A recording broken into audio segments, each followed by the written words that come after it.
Hey, it's Nikki Leonti, and I'm here for another little video for Start Your Own Family Daycare. So, as you might know, I don't know if you can really tell, but I've actually changed offices, which is pretty exciting for me.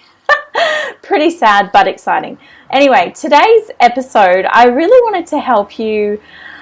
I wanted to talk about setting up your spaces. Now, there's a couple of things. I cover this in my course, 21 Days to Start Your Own Family Daycare. It's a 21-day online course and helps you go through loads of stuff. But what I really wanted to share with you today was the setting up of spaces that people keep getting really concerned about. They think that they have to have a designated family daycare room, or they have to have amazing sleep room and set up area outside, inside. It has to look like a daycare center, and I want to blow that out of the water. It doesn't have to look like that. Remember, this is family daycare. It means people are coming to you because they want a home environment for their child, and I think that's a really important thing to keep as we set up our spaces. So some of the tips I want to give to you. Now, if you've followed me on Facebook, you would see that I have a plounge room, which is a playroom / lounge room.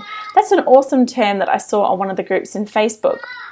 Now, our living area is also my family daycare area. So by day, it's like a fun, kid zone. And by night, my husband and I like to watch TV. So we don't have artwork everywhere and paintings and all that stuff. It's our home, and that's really important. So if you check out on my blog, and you'll be able to see exactly what my lounge room looks like and how it converts into my beautiful daycare environment during the day. So that's one thing that I wanted to share. The other thing that I wanted to share was this notion that you have to buy loads of resources. Now, you don't have to buy a lot. In fact, a lot of my favorite resources, well, the kids' favorite resources, we've actually made, or we've got really cheap. And I mean, you can, there's an amazing lady, Susie Yule, who is super, super creative. And I swear to God, she can create something out of recycled stuff, and she paints these beautiful rocks. I mean, you can go collect rocks and paint them, and she's made them into a matching game. It's really, really funky. So you can do all sorts of stuff like that.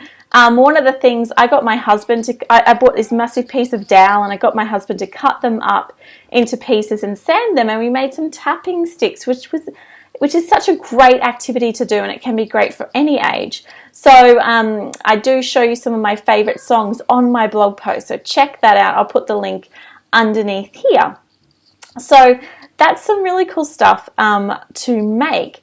And the third thing is when it comes to your outdoor environment, and again, it doesn't have to be anything spectacular. Remember that there are legislations and height requirements and all that kind of stuff, so you need to make sure you check with your scheme if you're unsure of anything in particular. But we do have a trampoline, and the trampoline's quite low, and it has the safety net around it.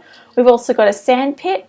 The sand pit set me back, I think it was $25 from Bunnings, and then the sand's really expensive.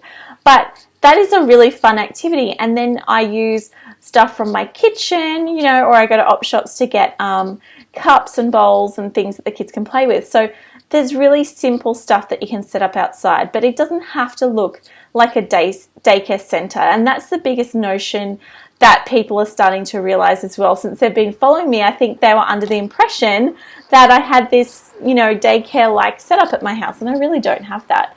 And there's nothing wrong with that, because some families are looking for that, so you need to kind of have an idea, but most families aren't. So check that out. Check out some family daycare educators in your area. That's a really good way when you're starting up too. I did that.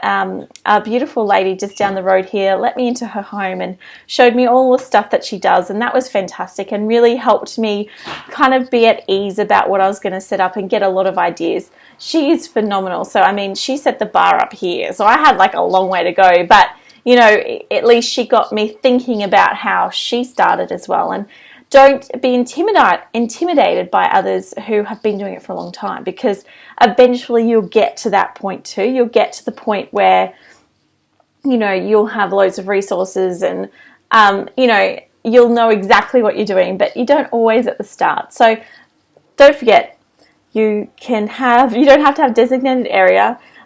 Make your own resources where possible, or get recycled stuff, and and really go and have a look at what other educators are doing. They're probably my 3 tips today. But if you want to check out, don't forget to subscribe to my video today, because I send out new videos all the time giving you tips and ideas about improving your family daycare. So I hope you enjoyed it, and I'll see you soon. Thanks.